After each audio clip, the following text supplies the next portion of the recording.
Good evening, everyone. Welcome all. I, Shalini Mishra, once again welcome you all on the day two of our science CPD session.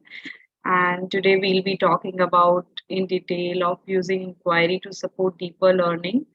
Ms. Sonia Singh, ma'am, you're welcome once again, and she's here with us again today. I'll just take again a moment to, brief you all about her profile. Ms. Sonia Singh is a trained instructional designer and content writer. She's a science graduate from St. Stephen's College, Delhi University, and is an MA in education. She has undergone various IB Cambridge workshops. She has built her repertoire of teaching learning practices. Ms. Singh is a passionate educationist with rich experience in educational pedagogy and comes with over 15 years of classroom experience, teacher training, and curriculum development.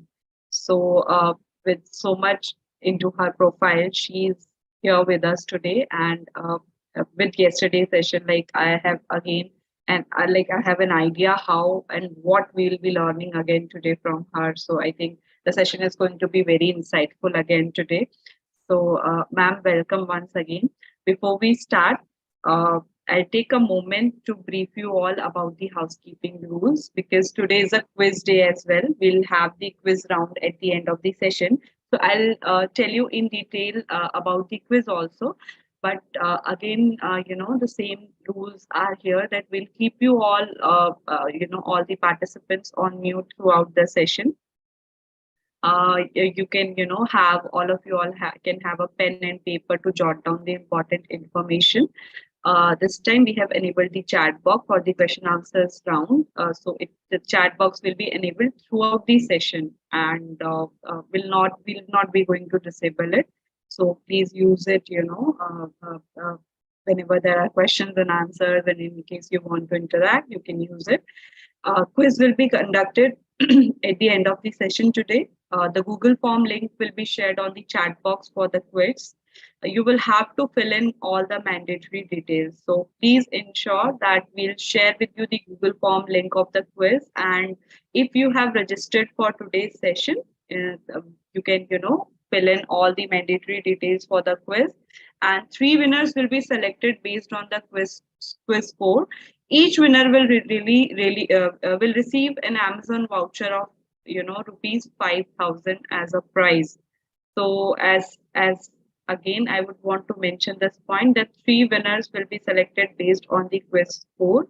Each winner will receive an Amazon voucher worth rupees 5,000 as a prize. E-certificates, again, you will have to fill the feedback form to receive e-certificate after the session, and the feedback form will be sent to your registered email ID. So once the session is over and question and answer round will be done, you'll have to wait for the quiz link to be shared on the chat box, and the quiz link will be, available till 11:59 p.m. today.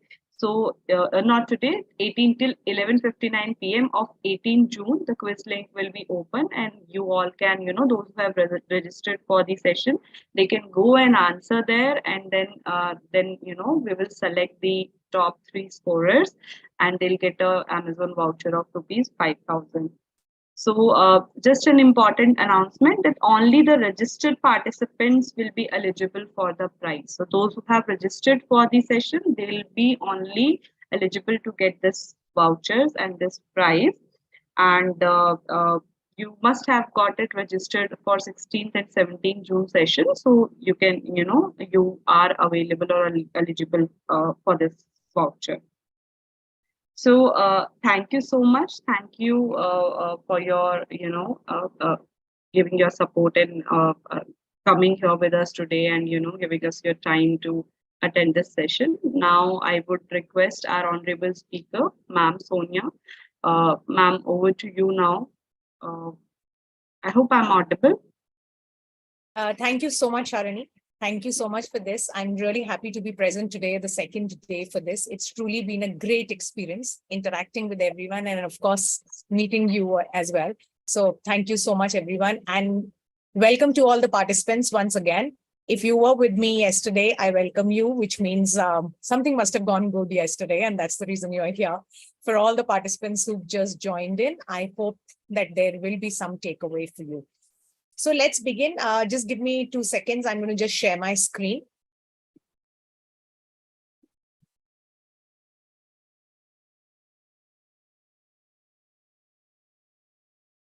So yesterday, what we had covered was project-based learning.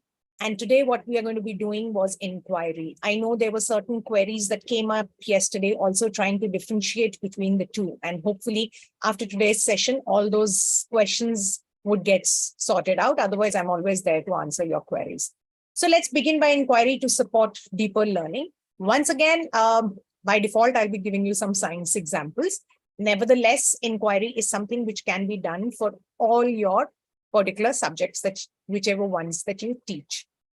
Just to get a little insight into what is your comfort zone with the inquiry-based learning, in the chat box, can you just write out where do you find yourself with inquiry-based learning? Is it one being the beginner level and 5 being an expert?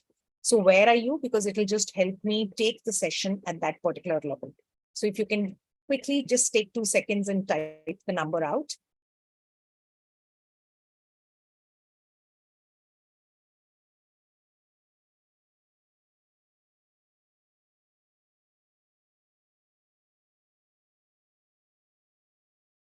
So fantastic. I think it's great to see teachers getting comfortable with these approaches for learning. I'm sure the students would be extremely happy, unlike the times when we were in school and we had the usual rote learning methods.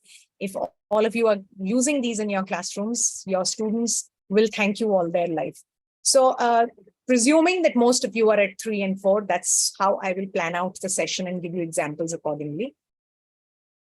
So the day today is going to be where we talk about the need for inquiry-based learning, which is actually going to talk a lot on what exactly is inquiry.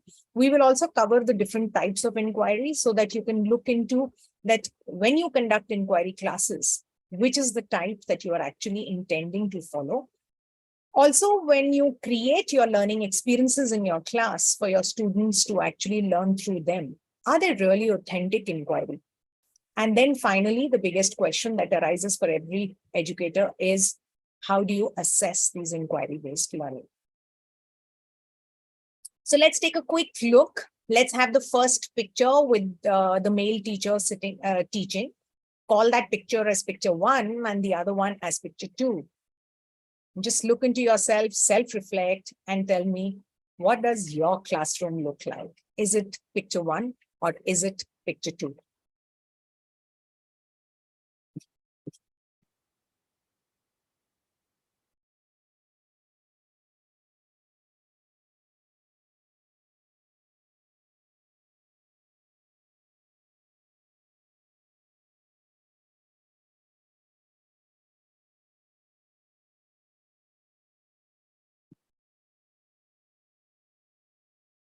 It's nice to see some people have been honest enough to say picture 1, and I completely understand that, and I know the reason also why some people, your classrooms are like picture 1, but I think this is what we intend, that they need to move away from the usual structured teacher-led classrooms to a more, I would say, positive chaos in the class, something that will bring about a lot of conversations, a lot of discussions, a lot of happiness, a lot of fun for our student learning to happen. So slowly to make that shift from picture 1 to picture 2 is what all these approaches are all about.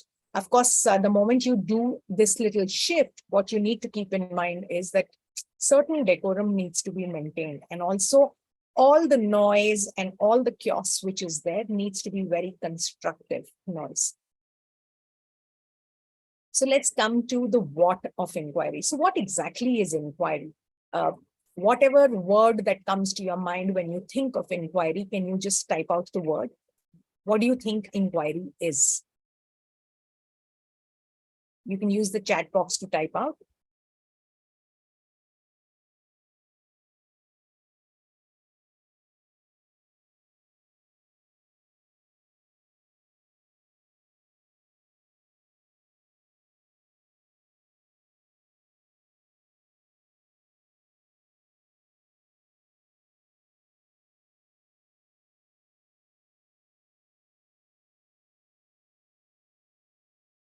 Okay, some people have written to know about the unknown, to know more about something, how, when, and why.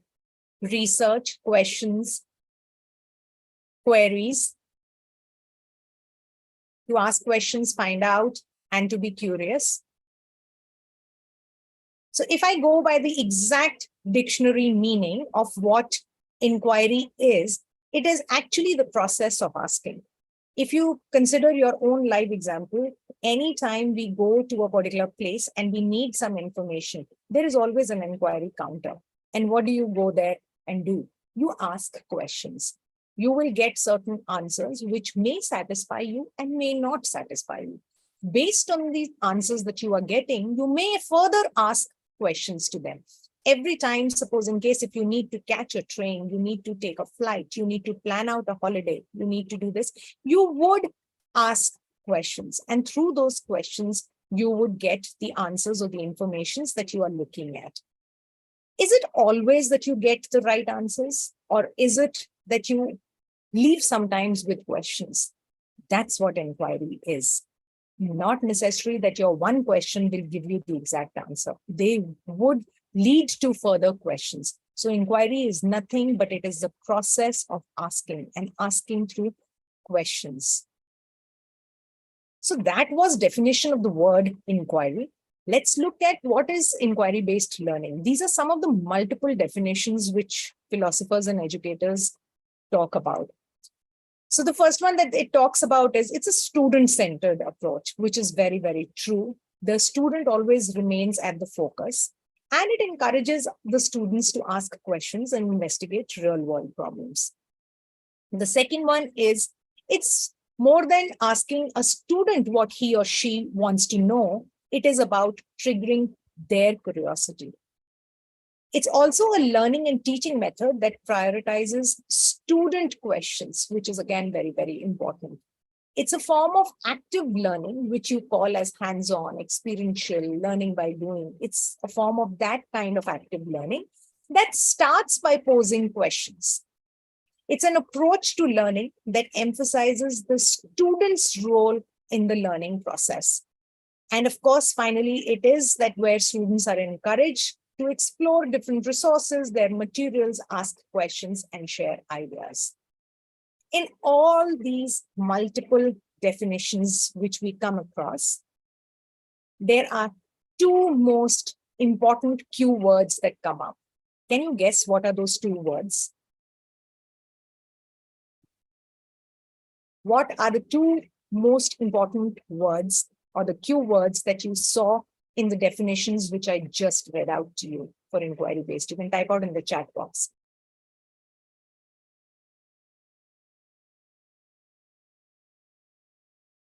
What and why? Active learning and student-centered approach. Inquiry is a process.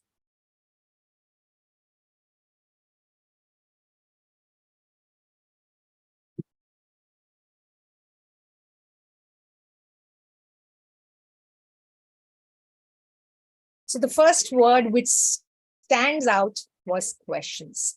If you noticed, all the definitions had the word student questions, student questions, student questions. And the second word was real life.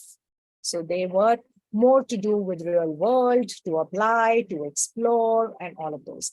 These are the main two words that actually talk about inquiry-based. If you keep the focus on questions, you will find that real life by default would start coming in. Though, of course, in today's time, it is extremely important for all learning to be transferred to a child's real life instead of just being the bookish knowledge. What are some of the benefits that can happen? The biggest benefit, what I feel is, if I don't read through them, that I can think of is through inquiry, besides being, student-centric, student approach, all of that, I think we end up making the shift from the typical content knowledge to the conceptual understanding. Very, very simple. If we talk about the fact of, learning human body systems, if we talk about digestive system, circulatory system, these are all content. The concept that comes in is a system. So when children ask questions, and through those questions, when they inquire, you will find that it is not really the content that they are focusing on. They will automatically start working a lot on the conceptual understanding. And they start realizing that all these body organs and functions and everything, they form a system. They work in a certain way. All your organs need to collaborate together and work interconnectedly, which is true for any system, not just the body system. It can be your transport system, it can be your water system, it can be any of those things. So the understanding shifts from purely content definitions, lists, it starts taking a shift to the conceptual understanding, which I think is extremely important. Otherwise, we always find our students being able to stand up, rattle off a definition which they had learned by heart. But if I ask for an application of that, they struggle to find and give me the correct application. So getting that shift to happen from content to concept, I think it's very, very important. And when that shift starts happening, you will find that children may not know the definitions by heart. They may not rattle that off so easily, but they will be able to communicate and justify what they are trying to say. So they will give you an example and they will give you the logic and the reasoning behind it, instead of giving that typical bookish definition, which every child is expected to mug up and learn by heart. So that comes out really, really strongly. And of course, besides all of that, it helps the students develop all the possible soft skills also. And these skills, I think, are the most important in life, because students remain with us in school till grade 12, maybe till the age of 17 or 18. Post that is what they are thrown into the real world. And what makes them successful is these skills. If we can get our students to develop these skills, we will notice that they are lifelong learners. They know how to learn themselves. We don't need to stand and dictate and, be the teacher in front of the class who's just writing on the board or reading out question answers. So I think these are the basic benefits that come out very, very strongly, not to ever undermine the fact that the most important is development of skills. And these skills could be not just research skills. A lot of times people mistake the fact that inquiry basically means, research skills. That's not true. And inquiry is just questions. The point of how a child finds out answers to those questions, how the child shares those answers with you, how the child makes a connection to the real world, transfers his learning to the real world, and actually applies to himself and the community around. That is what results into development of these skills. So research skill, yes, is a part of it. But over and above that, you have communication skills, you have collaborative skills, you have time management skills, self-management skills, you have so many other skills which today are the most important.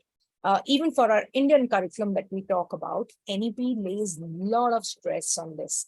You also have for your next life, when we talk about the 4 most important skills that need to come up. So creativity, collaboration, communication.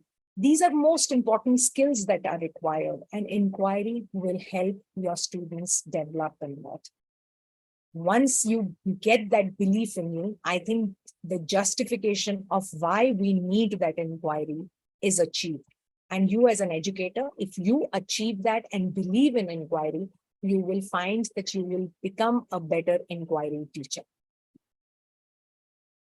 Having done that, let's look at the different types of inquiry. This is a picture taken from an educator, Trevor McKenzie. He has his own website also. In case if you're interested, you can go into it and read further. Broadly, the inquiry process could be of 4 different kinds.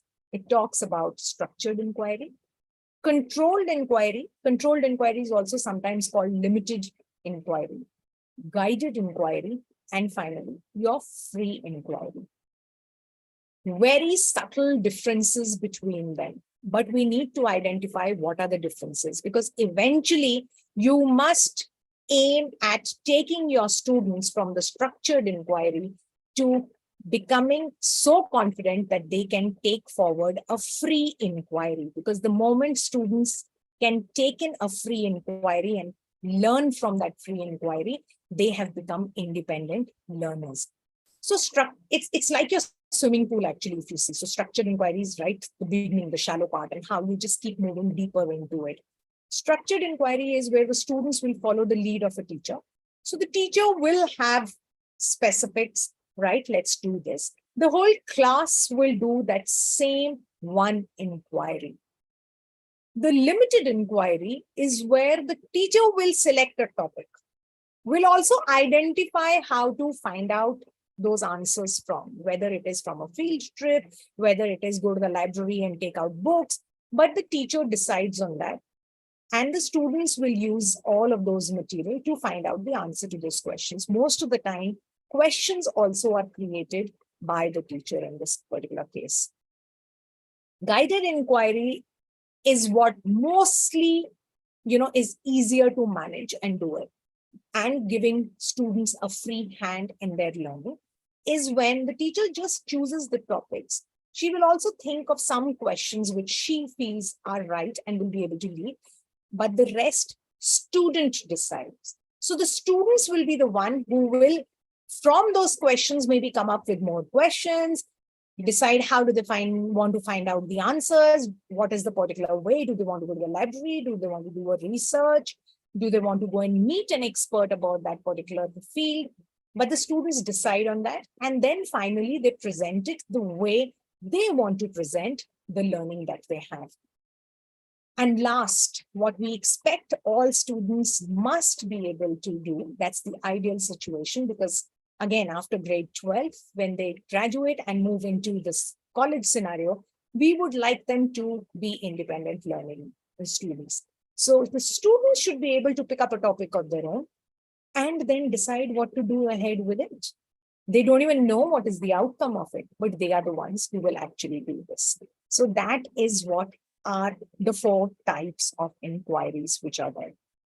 Usually for very little children, when you would end up doing a more structured or a combination of structured and limited inquiry. But as your students grow a little older, it's a good one to be doing guided inquiry with them.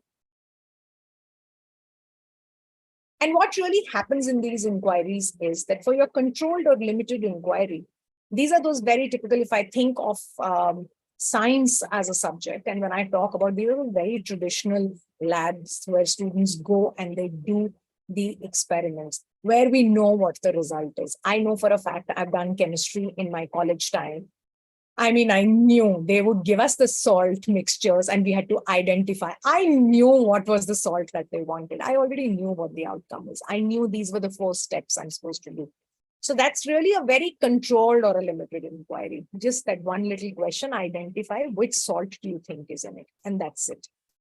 A structured inquiry does not have a predetermined answer. So you really don't know what is that is going to come out of it. And the students, after doing that, will be able to give you that, okay, I think this is what is the conclusion. So give them a very open kind of an experiment if you want them to do, without telling them what you're expecting them.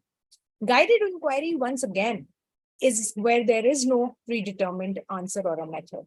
Students will determine how they want to investigate the problem. And free or open inquiry, of course, has no predetermined question also. So that means students decide the question that they want to inquire into. So if these are what are the 4 types of inquiry, where we call as, if I go back to it, structured inquiry, controlled, guided, and free, which kind of inquiry do you do in your class? I know I saw a lot of people writing 3s and 4s about the inquiry, this thing. So maybe if you can tell me, what is the inquiry, the type of inquiry that you follow in your class? If you can type that out in the chat box.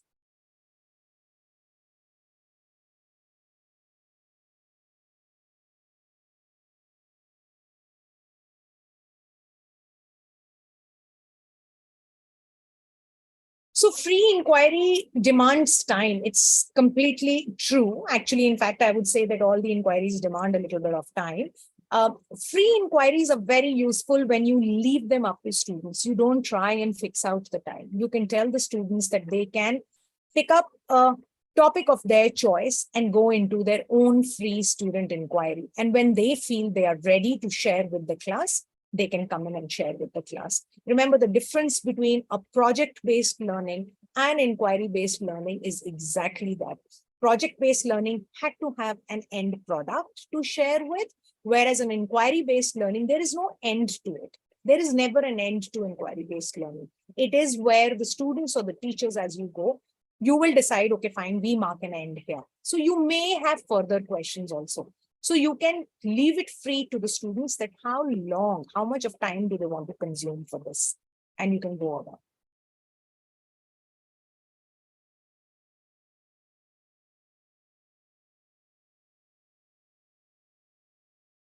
Guided, I see, is what most of the time people have been talking about.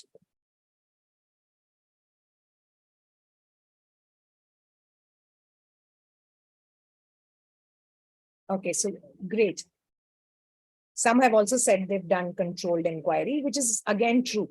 Um, so the fact is, like, if we see, none of these inquiries are wrong. And none of these inquiries, I'll say this one is better than that one. It is completely you as an educator who needs to take a call that a particular topic, should I do it like a free inquiry? Should I do this more like a limited inquiry or a structured inquiry? You take a call on it and decide what are your students ready for. So it doesn't really mean that in your class, you have to do every topic or every concept in a guided inquiry or in a free inquiry. You can just decide on your own. If you find that here is a particular concept which is completely new for my students don't even know the basics of this, I think it's going to be difficult for a for a guided or a free inquiry. In that kind of a case, you might have to take a call and do more a limited or a controlled inquiry, because you will have to lead your children there. Yeah, the children need to feel successful, and eventually end of the day they have to learn. So there is nothing right or wrong. It is just that as an educator, you should be able to differentiate what you are doing when and why are you doing that. So these are just some examples that I picked up. I would just like you to tell me that these examples, what kind of inquiry is actually happening in this. So these are different tasks that I've given. And you can just in the chat box very quickly write that maybe, the first one is this inquiry, second one is this, third is this. So if you can share that with me.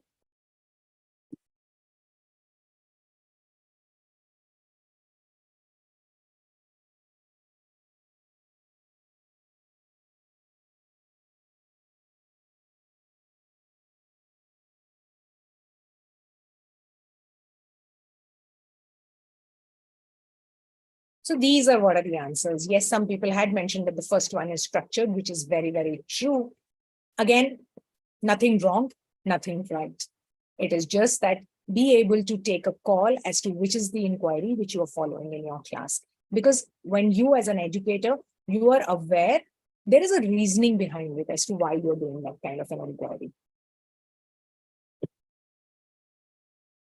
Let's come to the big question of the how of inquiry. Finally, how do we do it in class? As an educator, I've tried to get you into the mindset of believing in inquiry, in justifying the need for inquiry. How does it actually happen in the classroom is what is the most important thing that is required. I lay a lot of stress on certain aspects, which I will repeat once again. I think I did some even yesterday. We use a lot of terminology of hands-on. We use a lot of terminology of, experiential learning, learning by doing, active learning, all of these. All of them could overlap and mean the same thing, but not always. All of them are really not always the same thing. So every hands-on activity which you do in the class is not inquiry. So you need to be very, very careful about that. So just because children did a certain activity and used their hands does not mean it is inquiry. So that is a very important difference to understand as to what is inquiry. So most popular 3 models to use in the classroom for your inquiry. If you see the question model, the problem-based model, and the project-based model. Project-based was what we covered yesterday, keeping in mind that the essential question was really, really important.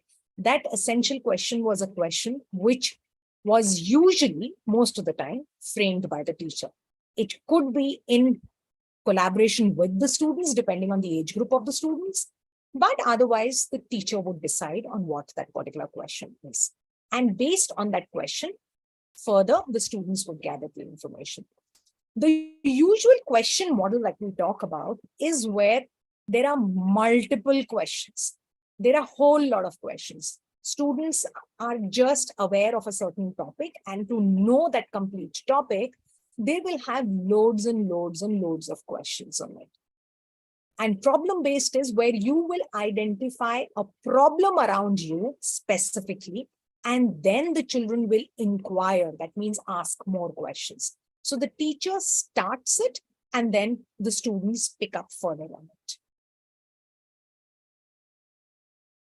Inquiry cycles are followed around in schools. There are a whole lot of them, the cat, Modoc, and all of them inquiry cycles. Broadly, what I'm trying to cover here is more of the scientific inquiry cycle.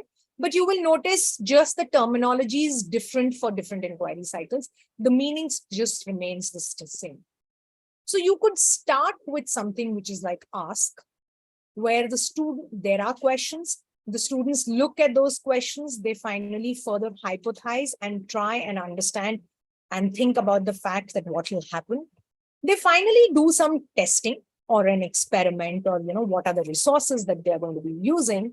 They observe what has happened, what is the changes, what is the outcome. They observe all of that. They record all those changes and finally share and present. Having done that, the last step is always that they reflect back on the hypothesis that they had initially thought and what is the conclusion that they have come to.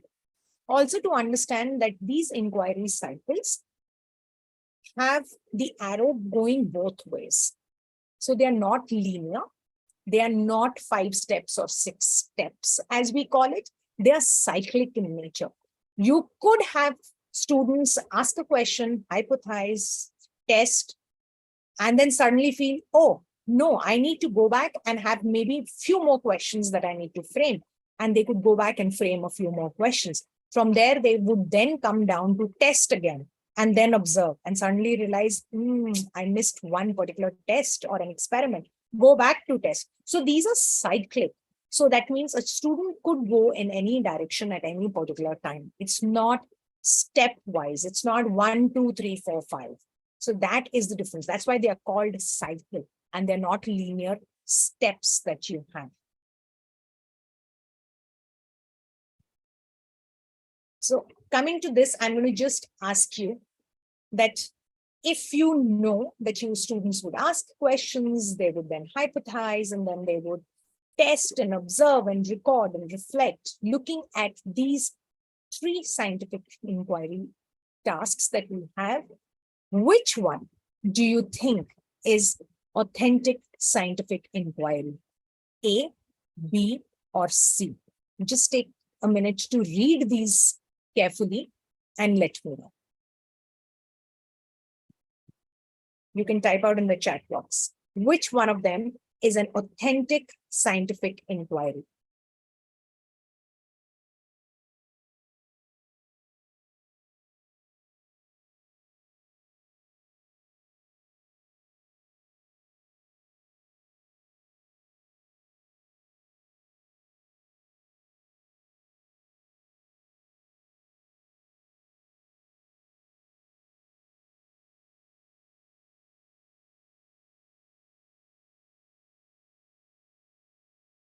True. The first one is not an authentic scientific inquiry.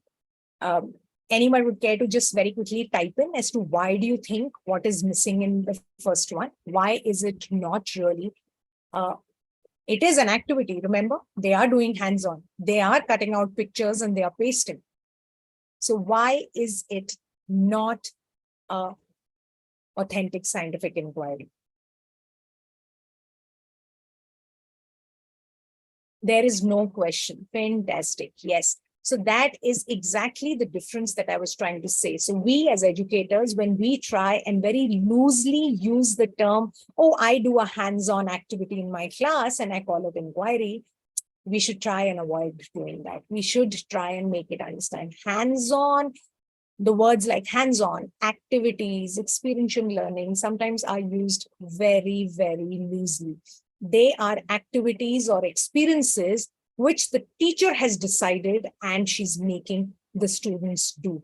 These are something as simple as if I talk about, say, maybe physical change and chemical change, and my children are going to be doing experiments on that, I will make them do that exact experiment, and the output that is going to come is exactly the one that I want.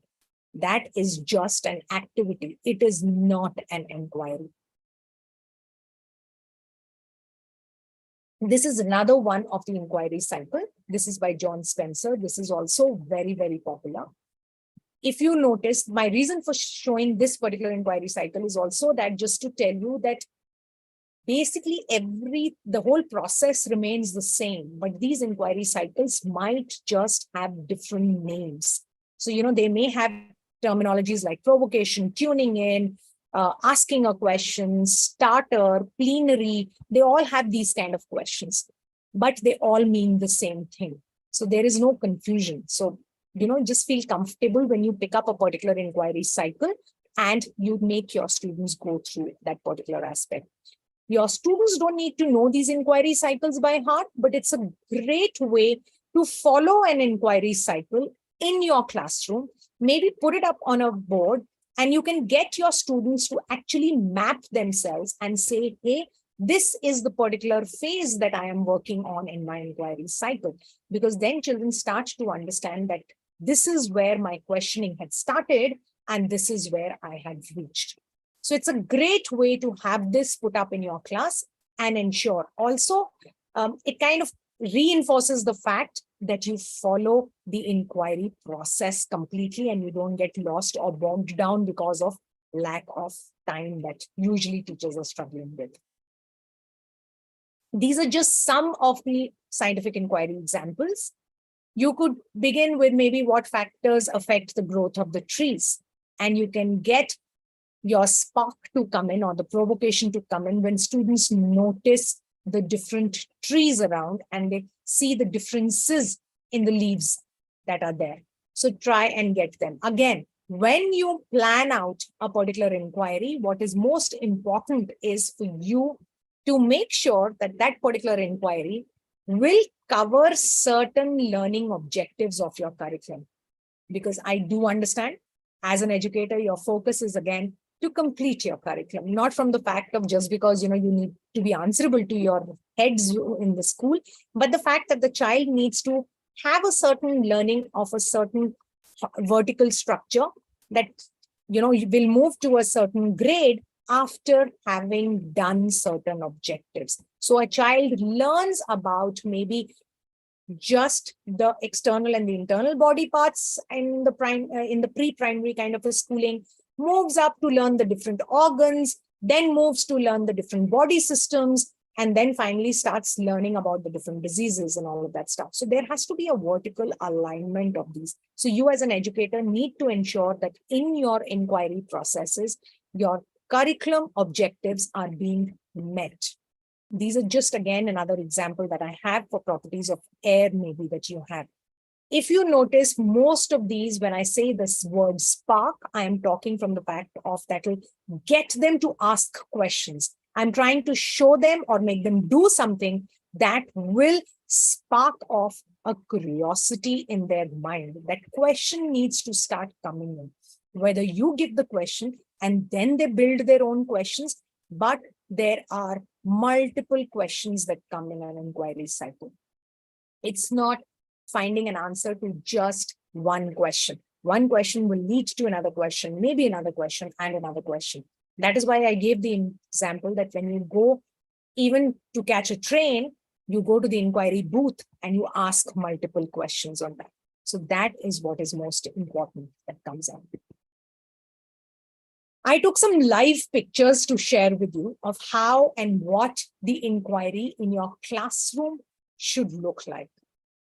So if I look at the first phase of the inquiry cycle, which was that is going to provoke questioning or curiosity in my class, you could maybe have certain setups done in the class. A lot of times you notice that the resources being used are so simple that the educators can just get it from home or just create those resources. It's not really something where a teacher feels that the school is not providing me with enough resources. These are resources which could get created on your own. So the first one that you see is something for your children to wonder about the fact that where do seeds come from? So when you start introducing the parts of a plant, how does a plant grow? Maybe begin that inquiry from there. So the teacher has posed a question and which will further instigate the curiosity in children and they will start framing other questions. There is another popular visible thinking routine which is used, which is I see, I think, I wonder. You show them something and then they start thinking of questions. So they will write out what is it that they see, what is it now that they are thinking, and what are the questions that come to their mind. So when you give them this 3-step, you are guiding your students of how to frame questions. Remember, framing questions is also very, very difficult. Otherwise, your questions will become very, very closed-ended and very lame. You're also giving them what happens if oil is added to the water. So maybe it could be something to do with mixtures, solutions, and all of those things, but you have triggered that curiosity for them. When you ask questions and your students also have questions, please ensure that these questions are not just in the mind, and these questions are not the ones which are just shared in the class once, spoken out, and then forgotten. Ensure that you do have a wall in your classrooms where all these questions can be posted. Once again, simple chart paper with post-its. Even if you don't have post-its, get your children to just scribble with a pencil. That's it. A child will be able to understand their own handwriting. And when they've got the answer, the children can go back and maybe put a tick mark on their question and everything. It's a great feeling to know that I had a question and I finally found an answer to my question. So get your classroom walls to be really showing the inquiry process, showing that your children are involved. So when we say that our classroom is student-centered, please make it look student-centered and get your students to participate. So your walls should come up from your students. I spoke about framing questions. I spoke about the fact that it's not really easy.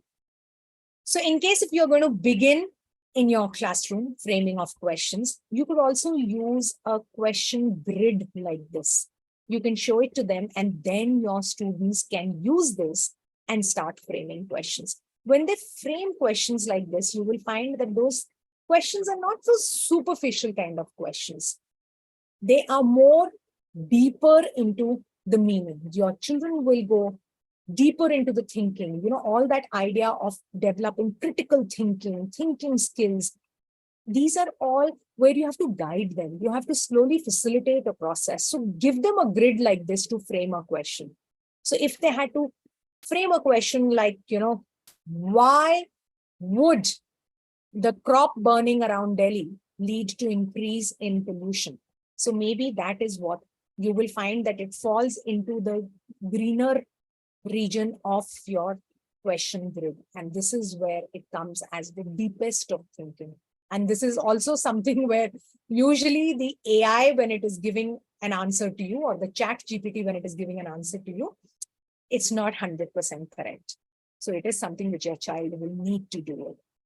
So let's see, can each one of you try and frame questions on the topic of physical and chemical changes, and try and frame a question which is more towards the deeper thinking. Can you put in one question in the chat box? Think of yourself as a student and try and put them there.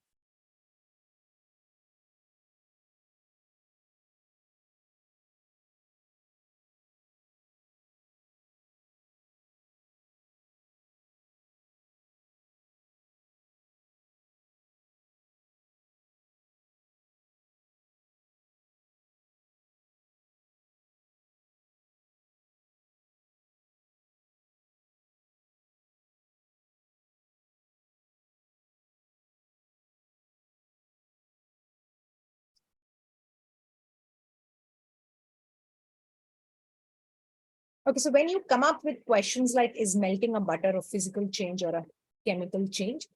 It's too closed-ended. It's not really a very deep thinking question. It's a question which will either have yes as an answer or a no as an answer. Try and always frame questions which are more open-ended. Keep it something like, what would happen if I melt butter? What is the change that it goes through? So just keep it very, very open. Avoid questions like, why burning of candle is chemical and a physical change. Keep it open-ended, because in your questions are almost becoming rhetorical questions. They are questions where you know that this is the answer that I want.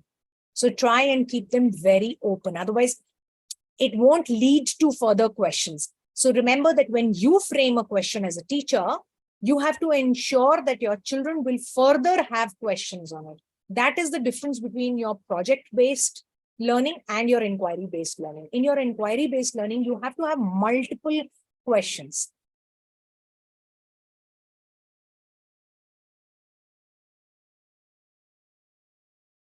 Yes, now I can see some questions which have started coming in, which are very open and very broad. So when your questions are very open-ended and not very specific and direct, you will find that your children will further ask questions on it. And the moment they start asking further questions on it, get them to start noting down those questions on that question wall of yours. And that will start leading into an inquiry, and you tell them, okay, fine, how do we find out answers for these? And the next step that would come in after your students have found out is where they will finally go out and find the answers.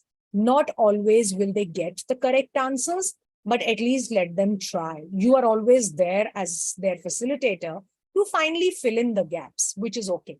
But a lot of times what we do is we get them to ask questions and then we show them a video. That is not really an inquiry, because what I've done is their questions were there. I have already ensured that this video has all the answers and I've given it out to them. So that is equivalent to them just reading out a chapter from a book. It's just that instead of reading, you've given them a more visual aid. So that really is not something that will give them a conclusion from it. They are only comprehending that particular video or inferencing that particular video and taking out the answers. So watching a direct video is never an answer to gathering information. These are just some of the ways that I wrote that you can have your lab experiments, you can go to field trips, you can have guest speakers on a particular one. Now, thanks to Zoom, you can have guest speakers from across the world. You can use, of course, internet. Framing questions to find the right answers on internet is also a skill. They can have a lot of surveys, they can do case studies, and they can try and get back all those answers, sit together, make observations, record those answers, and reflect back. So when you frame a question, again, I'm seeing those questions and I'm coming back to it. Why rainbow has 7 colors? Why would you even say that rainbow has 7 colors? Why not 6? That means you've already told them that it has 7 colors. Try and keep your questions very, very open. That's something that I would like that all of you kind of get into it. Having done that, what are the kind of assessments that you do? Of course, besides sharing the criteria, having rubrics and checklists and all of that, inquiry process, because you tend to do it collaboratively, is very important, where you must have and peer assessments. It's important for every student to look back at the work that they have done and finally assess themselves. So that assessment, and when they look at and evaluate, they could use rubrics, and they could write out scripts of how they have done. They can use journal writing, and they can have portfolio writing. There is, for the very little ones, you could do traffic lights, which are those red, amber, and green. You could have exit cards. That means quick at the end, 2 minutes. And you can ask your students, what is that one new thing that you learned today? And that's an exit card. So that at least every day you get to know what is the new thing that you've learned. But get your students to do that assessment themselves. They have to realize that what is it that I have learned today, and they should be able to justify, give the logic and reasoning, and explain to you something with the benefit that I had started earlier. Also, what is most important is what they call as DIRT, is your dedicated improvement and reflection time. After all of this, when the peer assessment has also happened, or the teacher assessment has also happened, give time to the student to finally improve and reflect back on it. It's not our job to just find out the fault or the errors and tell them, hey, this is wrong. Give them that time to actually improve and reflect on it. So make that, as what they call it, the DIRT time. So keep that time there for students to rectify and improve their own mistakes. Let me just look back. Okay, so thanks. Sunanda just wrote that DIRT is new for me. Yes, so Sunanda, I think it's extremely important, because a lot of times what happens is, in our daily routine, we do the corrections for students. We mark them wrong. We, kind of tell them that maybe you could improve on further on this, and then we leave it.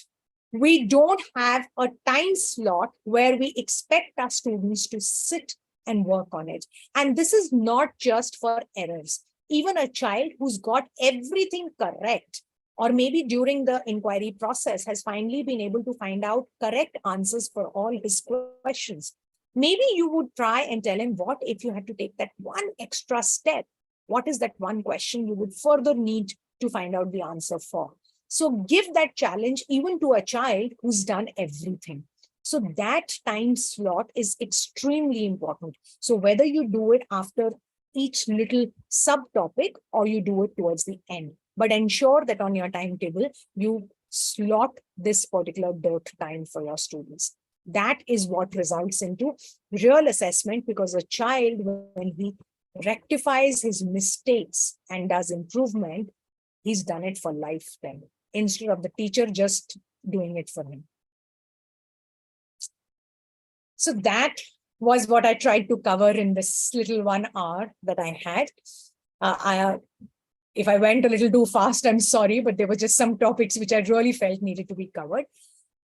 But I just feel that if you take the time now to self-assess, has there any change that has happened in your comfort zone of inquiry-based learning? Is there something new that you have learned? If there is something new that you have learned today, can you just increase that number from what you had written earlier about inquiry-based?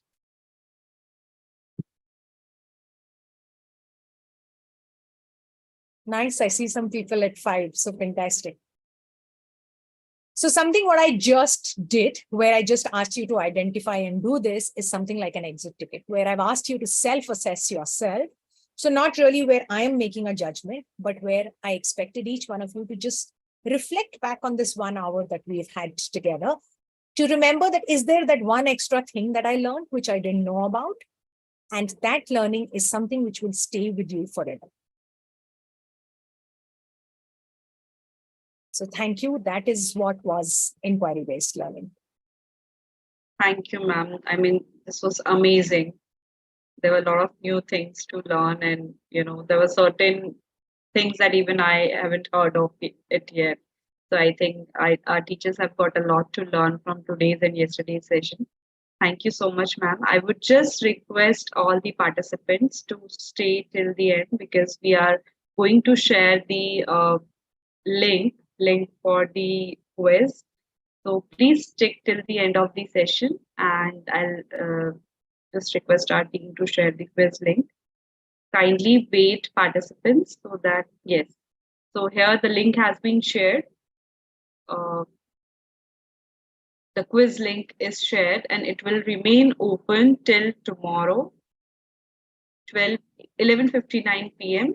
So you can quickly go and answer, and there are cash prizes as well, which you can get a chance to win. So each participant will get a Amazon voucher of rupees 5,000. So request you all to attend the quiz definitely. uh,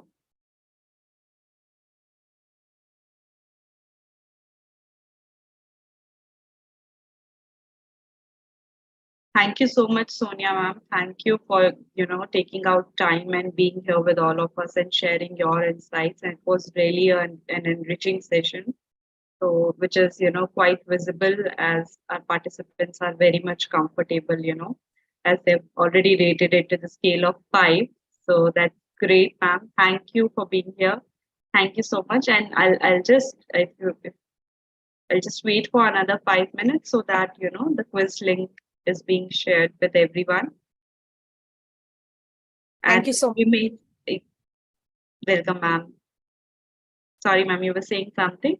I was just thanking all the participants also. Thank you so much, everyone, for such fantastic interactive audience. So I guess something is right in the inquiry process that I did. I had each one of you, I think, participating and typing out things in it. And that's exactly what I would call a student-centric classroom. So Definitely. to all of you, enjoy yourself. I hope you can bring in project-based and inquiry-based learning into your classrooms, and we grow our individuals into independent learners. Thank you so much, everyone. Pleasure being with all of you. Thank you. Thank you, ma'am. Thank you. So once again, I'll just repeat and reiterate this, that the link will remain active till 11:15 p.m. 11:59 p.m. on the 18th till the 18th of June 2023.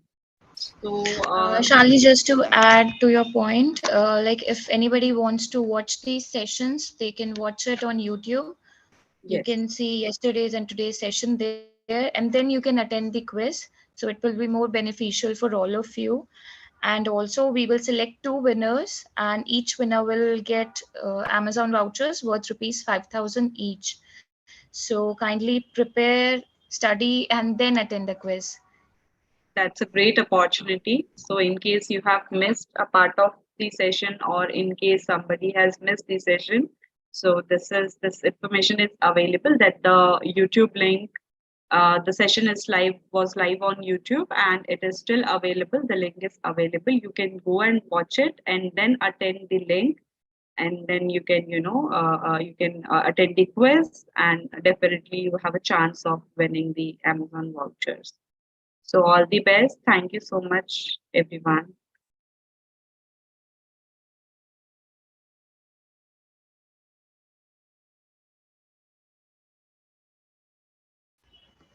Um, Teachers will keep this meeting live till 5 so that you can copy the quiz link from here, and then at your feasible time you can just answer the questions, right? But if you want to just brush up your knowledge, you can of course watch the sessions on YouTube. The YouTube channel is Shand Academy. You can watch these sessions there. You just have to type the session's name and you can see the link there. Okay, so like people are also asking about the YouTube link. I'll share the channel's link so you can watch it there. Just give us a minute.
Tanisha, could you please share the link once again?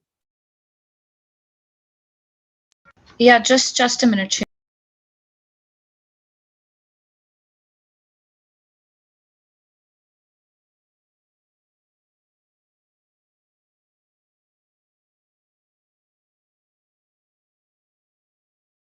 So yeah, I have shared both the links of both the sessions. You can watch it there.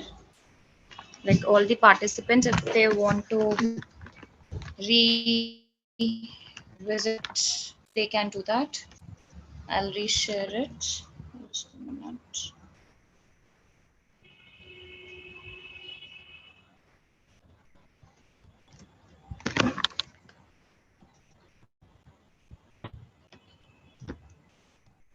Sharing the quiz link as well.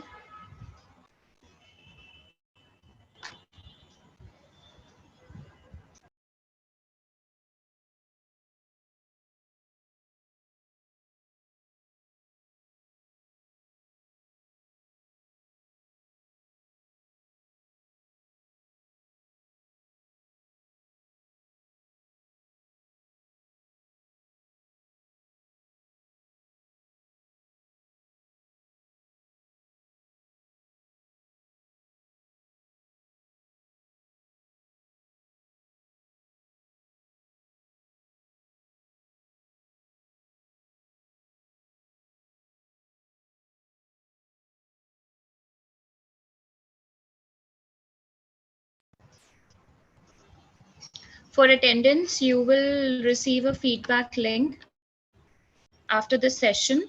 So you have to fill that feedback form and then you will receive a certificate.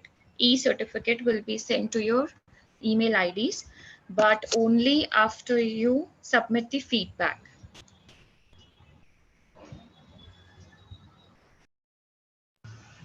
It will be sent to your registered email IDs from which you have registered for this event. Your feedback form link will be shared on those particular IDs. And after submitting your feedback, you will get the e-certificate. So it will be shared after the session, like after 5:30 or something, it will be shared to you.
Seema ma'am, no issues. It will be sent to your registered email ID from which you have registered for this event.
Gunjan ma'am, yes, you will receive 2 certificates for both the days.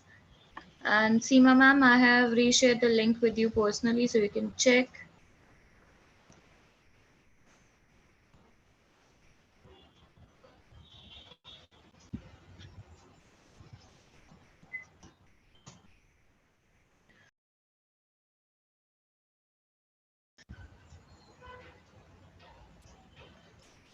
Shalini, I think we can end this meeting now. It's been 10 minutes, and I think participants have also got both the links of YouTube as well as this quiz link.